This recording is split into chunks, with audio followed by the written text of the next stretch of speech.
नमस्कार सर। नमस्कार sir. Sir क्या नाम है आपका? रंजीत माझी है सर। रंजीत जी आप कहाँ से हैं? कलाहांडी डिस्ट्रिक्ट ओडिशा से। संत रामपाल जी महाराज से नाम दीक्षा आपने कब ली? 7 जनवरी 2018 को।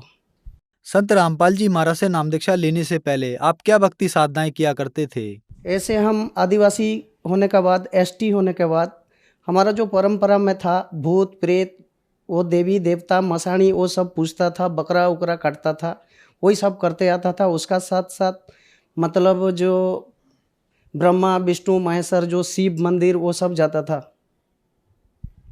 तो फिर आप संत रामपाल जी महाराज की शरण में कैसे आए? एक बार इसमें गाड़ी एक्सीडेंट हो गया सर। मैं गाड़ी से गिर गया था, तो उसमें चोट लगा। चोट लगने के बाद 15-20 दिन जाने के बाद मेरा ये पैर रात को इतना बड़ा हो गया, तो मैं सुबह उठते देखा तो मेरा पैर नहीं उठ रहा है। तो मैं सोचा ये क्या हो गया मेरे को। फिर बाद में मेरे को याद आया कि मैं जो एक्सीडेंट हुआ था इसका वजह से ये हुआ। फिर मेरे दोस्त लोग मुझे हॉस्पिटल ले गया, जो मांडोसिल बोल के गाँव है सर। तो उसी में ले गया, तो वो डॉक्टर एक छोटा मोटा डॉक्टर था, उसका पास ले गया तो एक औषध मेडिसिन लिखा कि उसको दुकान से लेके आओ, उसका बाद मैं उसका ट्रीटमेंट करूँगा बोला। तो मेरा दोस्त बोला ठीक है तू यहाँ आराम कर, मैं औषध लेके आता हूँ। बोला वो गया। तो मैं बोला कि नहीं भाई, मैं अकेले यहाँ नहीं बैठूँगा, मेरे को भी साथ ले जा, तो दोनों औषध लेके आऊँगा तो साथ में चला जाऊँगा। ऐसा सोच के जब गया तो वहाँ पर जो मेडिसिन दुकान जिसका है, वो खुद एक डॉक्टर है, मंडोसिल का है, वो साहू डॉक्टर है, अभी भी उसका बड़ा दुकान है। तो उसने बोला, जब हम पर्ची दिया तो ये किसके लिए भाई बोला, तो मेरा दोस्त बोला वो मेरा दोस्त है उसके लिए। बोला तो उसको लेके आओ, मैं भी डॉक्टर हूँ, चेक करूँगा बोला। तो वो जब मेरे को देखा तो बोला कि भाई ये कैसे हुआ, तो मैं बोला एक्सीडेंट हो गया था सर, और 10-15 दिन के बाद ये हुआ है। तो वो बोला सीजन क्या बोलता है उसको, इन्फेक्शन ऐसा बोला मेरे को, इन्फेक्शन बोला। तो मैं ठीक है सर, अब तो आप इलाज कर दीजिए बोला। तो वो मेरे को 4 इंजेक्शन दिया उस दिन, और बोला कि कल शाम को 5 बजे आ जाना बोला। तो फिर उसी दिन भी गया तो 3 इंजेक्शन लगाया, फिर कल शाम को आना बोला। ऐसे करके 2-2 इंजेक्शन लगा के 6 दिन गया। 6 दिन जाने के बाद सर जी, 6 दिन के शाम में जब पहुंचा वहाँ पर, तो एक मतलब ऐसे डब्बा लेके आया, डब्बा ले आया, मेरे को लेटा दिया और वो डब्बा नीचे डाला, और मेरे पैर को ऐसे दबाने लगा। तो वो डब्बा में 2 डब्बा खून जैसा गोला गोला निकला, 2 डब्बा, इतना बड़ा डब्बा में मेरे यहाँ से। उसके बाद बोला कि इतना सारा तेरा इसमें था, अभी तू ठीक हो जाएगा ऐसा बोला। फिर 2 इंजेक्शन लगा के मेरे को भेज दिया। फिर अगले दिन 7वां दिन में फिर गया तो फिर वो साफ किया। साफ करने के बाद बोला कि कितना दूर तक तेरा ये है अभी पता नहीं चल रहा है, कल फिर आना बोला। फिर गया अगले दिन मैं अपना जो कैंची है ना, जो रुआ काटते हैं डॉक्टर लोग, उसको दबाया तो वो अंदर इतना दूर तक चला गया। तो मेरे को बोला कि ये तो भाई होल हो गया, तेरा हड्डी में होल हो गया है। तो मैं बोला सर ये कैसे हो गया सर, तो बहुत दिन हो गया ना इसीलिए तेरे कैंसर हो गया। मेरे को तो बताया नहीं, मेरा दोस्त को बुला के बताया कि उसको हड्डी कैंसर हो गया है और वो मतलब उसको बोल देना। तो वो मेरा दोस्त मेरे को बताया, तो मैं बोला कि कैसे, अभी तो मैं बचने वाला नहीं हूँ, फिर गरीब आदमी हूँ, पैसा इतना मेरे पास है नहीं। को बताया कि भाई ये तो मरेगा, क्योंकि इसका इलाज तो यहाँ होता नहीं है और उसका पास पैसा भी है नहीं, तो ये मरेगा ही मरेगा। लेकिन उसका फॉर्मेलिटी के लिए, मतलब अपना दिल बहलाने के लिए, उसको मैं टैबलेट और औषध जो देता हूँ वो लगाते रहे, लेकिन वो बचेगा नहीं, ऐसा बोला था। और मेरा दोस्त भी अभी सबूत है वो। तो वो बोला कि ऐसा ऐसा हो गया, तेरे घर को फ़ोन कर देता हूँ बोला। तो मैं बोला नहीं नहीं करना मेरे घर को, क्योंकि मैं तो दुखी यहाँ हूँ, मेरे घर वाले दुखी हो जाएंगे, मेरे पति बच्चे सब लोग दुखी हो जाएंगे, पत्नी ये सब दुखी हो जाएंगे। तो वो बोला ठीक है। तो मैं क्या सर, उसी टाइम मेरे को, मैं उससे पहले ये ज्ञान गंगा पुस्तक, मेरे हेल्पर जो मेरे से काम करता था, हेल्पर, मैं मिस्त्री का काम करता हूँ, तो मेरा हेल्पर ज्ञान गंगा पुस्तक रखा था और उसको वो कबर में बंद करके अपना सिर पर तकिया दे के सोता था। तो एक दिन वो ड्यूटी गया था, मैं नहीं गया उसी दिन, दारू जोर से पिया था सर। और मैं ऐसा ऐसा करके देखा तो बुक निकला, मैं खोला पढ़ा, मतलब ऐसा खोला तो उसमें ओम, अभी जो ओम और प्लस चिन्ह जो होता है सभी का दिए हैं, तो उसको मैं ऐसा खोल के बोला कि ये क्रिश्चियन का किताब कहाँ से रखा है। बोला मेरा, उसको रख दिया, नहीं पढ़ा। फिर उसके बाद सर मैं फिर दारू दुकान में चला गया। दारू दुकान में जाने के बाद अपना जो खाना बना था बनाने वाला, उसको बोला कि मैं मीट मछली लेके आता हूँ, तू बना और दारू लेके आऊँगा बोला। तो बनाने के बाद फिर दोनों बैठ गया उसी सामने और पीने लगा। तो मेरे दिमाग में कैसे हो गया कि वो किताब को पढ़, ऐसा मेरा दिमाग में आया। तो मैं फिर उस किताब को वो दारू पीते समय ही पढ़ा तो सर उसमें देखा कि कौन ब्रह्मा का पिता है, कौन विष्णु की माँ, ये सब लिखा है। तो मेरे दिमाग फैल गया कि ब्रह्मा विष्णु का भी माता पिता है, आज तक हम सुना नहीं था, ये कैसे किताब है। फिर मैं दूसरे पल्च खोला, ऐसे खोल के देख के गया एक एक पेज।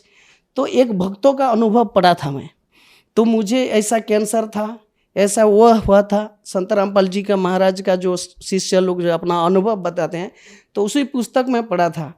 तो मुझे वो याद था। तो सर मैं ये अपना जो कैंसर का बार तब याद आया कि मैं वो किताब में पढ़ा था। तो मैं वो किताब तो उसका है, मेरे पास तो है नहीं, तो मैं कैसे पाऊंगा। तो मेरे दिमाग में ऐसा परमात्मा भर दिया था कि उसमें जो पैम्पलेट आता था, वो पैम्पलेट को मेरे जेब में भरा रखा था मैं।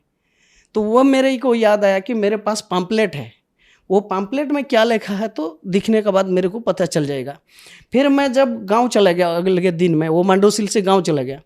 फिर गया तो मेरे पास मोबाइल भी नहीं था। तब दूसरे को जाके वो पैम्पलेट देखा के उसको मैं एसएमएस किया, बर वाला फ़ोन किया। पहले तो फ़ोन किया तो कौन बोल रहा है, नहीं मैं रंजीत माझी बोल रहा हूँ और ये किताब मुझे मिलेगा क्या बोला। तो वहीं से बोला कि नहीं आप एसएमएस करो, आपका एड्रेस पूरा पता दे के एसएमएस करो इसी नंबर में तो आपको मिल जाएगा। तो फिर मैं दूसरे लड़का का मोबाइल में एसएमएस किया और मेरे को 2 दिन के बाद एक भगत, जैसे संत रामपाल जी के शिष्य रहते हैं अपना गांव का नज़दीक में, वो लाके बस में मेरे को दिया। तो मैं पढ़ने का बाद मेरे दिल में ये आया कि गुरु है तो संत रामपाल जैसा गुरु नहीं है और भगवान है तो कबीर जैसा भगवान नहीं है। मैं जब पढ़ के ये अनुभव किया, संत रामपाल जी महाराज से बोले कि आप सही भगवान हो तो परमात्मा मेरी ये कैंसर जो बीमार है उसको ठीक कर देना दाता, मैं आपकी शरण में आऊँगा। तो उसी रात को मैंने पहले जैसे लगाता था वो साफ करके उसी औषध को, मतलब मैलम जो देते हैं वो मैलम को लगाया और सो गया। सोने के बाद सुबह उठा तो भगत जी मैं ऐसे नहाने चला गया तालाब में नहा के घूम के धो के पूरा फ्रेश होके, जैसे कि मुझे कुछ नहीं हुआ, ऐसे ही मेरे को महसूस नहीं हो रहा है कि मेरे पैर में कुछ था। उसके बाद मैं घर आया, घर आने के बाद भी घर वाले कुछ नहीं बोला, मेरे पत्नी भी कुछ नहीं बोला। तो मेरे को खाना वाना दिया। फिर क्या बोला, जो सुबह धोता हूँ मैं फिर औषध लगाता हूँ। तो मेरे पत्नी बोला कि आज नहीं साफ करोगे क्या, गर्म पानी कर दिया हूँ साफ करो बोला। तो मेरे को याद आया ठीक है लाओ बोला। तो मैं जब खोला वो पट्टी, खोलने के बाद भगत जी उसमें जब खोला और रोए में जो मैलम पानी दिया था, डेटल पानी, वो साफ करने लगा तो वहाँ से खून निकला। तो मैं बोला खून कैसे निकल रहा है भाई, खून तो नहीं निकलना चाहिए। फिर मैं थोड़ा दबाया तो थोड़ा अंदर नहीं गया। फिर अच्छा से दबाया तो देखा तो पूरा मांस भर गया था वहाँ। तो मैं बोला कि बंदी छोड़ संत रामपाल जी महाराज, आपकी कृपा से मैं अच्छा हो गया भगवान, मेरे को कब तुम्हारा बुलावा आएगा ऐसा सोचा सर। फिर बाद में मैं बोला अपने पत्नी को कि मैं नाम दीक्षा ले लूँगा, लेकिन वो नाम दीक्षा ऐसे लेना है कि कैसे नाम दीक्षा लूँगा तो वो तो मुझे मालूम नहीं संत रामपाल जी महाराज से। तो मेरे को तो वही पता नहीं था कि नाम क्या है, लेकिन दीक्षा बोल के मालूम था, क्योंकि अपना जो गांव में लोग दीक्षा लेते हैं तो ऐसा दीक्षा होगा ये, ऐसा मेरे को मालूम था। तब मैं वो भगत को फ़ोन किया, जिस भगत बोला तो वो संत रामपाल जी महाराज का शिष्य, उसको फ़ोन लगाया। तो उसने उसको पूछा कि भाई अरे इस दीक्षा कैसे मिलेगा। तो वो बोला कि जारिंग गांव में नामधाम सेंटर है, वहीं पर नाम दीक्षा दिया जाता है। उसके बाद 4 नंबर जब जनवरी में गया, 7 जनवरी 2018 को, तो मेरे को नाम दीक्षा संत रामपाल जी महाराज से मिली। सर, आपको हड्डी कैंसर यानी बोन कैंसर था। डॉक्टर्स ने आपको मना कर दिया था कि अब आपकी जिंदगी ज्यादा नहीं है। आपने संत रामपाल जी महाराज से प्रार्थना की और संत रामपाल जी महाराज ने आपको नाम लेने से पहले ही ठीक कर दिया। तो क्या संत रामपाल जी महाराज से नाम दीक्षा लेने के बाद भी आपको लाभ मिले? हाँ मिले सर, बहुत सारे लाभ मिले सर। इतना बोलूँगा तो थक जाऊँगा सर, लेकिन थोड़ा सा बताऊँगा। मैं पहले तो मुझे आध्यात्मिक ज्ञान हुआ कि भगवान क्या चीज़ होता है, ये मुझे महसूस हुआ और भगवान को पहचाना। संत रामपाल जी महाराज पूर्ण परमात्मा है, पहचाना। अपना वेद शास्त्र में जो है वो हमको मिला। मैं बहुत नशा करता था सर। सुबह उठता हूँ तो पहले दारू पीता था और मेरे घर वाले भी तंग आ जाते थे कि ये दारू कैसे छूटेगा। और मेरे पत्नी बहुत सारे मंदिर मस्जिद ऐसी व्रत व्रत रखता था कि ये दारू छोड़े बोल के। मेरे पिताजी, मेरे बड़े भैया, इन लोग, मैं जब नहाने जाऊंगा बोलने से भी मेरे पीछे एक आदमी भेज देते कि ये दारू पीने जाएगा बोल के। मेरे घर आके भी पूछ सकते सर। तो जब वो मेरे को, जो मेरे साथ में जाता है, मेरे सिक्योरिटी बॉडीगार्ड बन के, उसको मैं पैसा दे देता था कि नहीं बोलना तू, मैं दारू पी जाने जा रहा हूँ, तू नहीं बोलना, तू ये पैसा ले बोल के उसको मैं पैसा दे के फिर दारू पी के आ जाता था। ऐसा नशा करता था। लेकिन जब संत रामपाल जी महाराज से नाम दीक्षा ली, वो दारू आज तक मैं छुआ नहीं, ना मुझे याद भी नहीं आता है। और गुटखा इतना खा जाता था सर, मेरे ये इतना नहीं खुलता था। वो भी संत रामपाल जी महाराज की दया से छूट गया सर।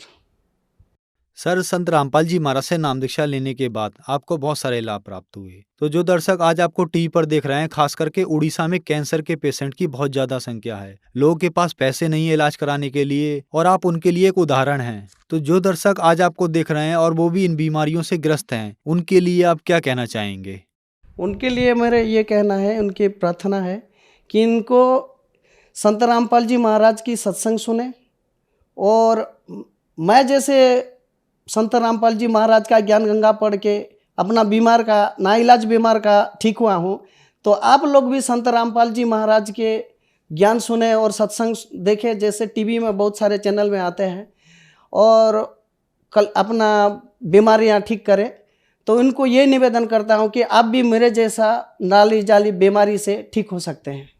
संत रामपाल जी महाराज से नाम दीक्षा कैसे ली जा सकती है? संत रामपाल जी महाराज का बहुत सारे टीवी चैनल में सत्संग आते हैं, उसके नीचे एक पिल्ली पिट्टे आते हैं और उसमें एक नंबर आता है। उसी नंबर में कांटेक्ट करने के बाद आपको आपका जहाँ का नज़दीक का नामदान सेंटर होगा उसी का पता दिया जाएगा।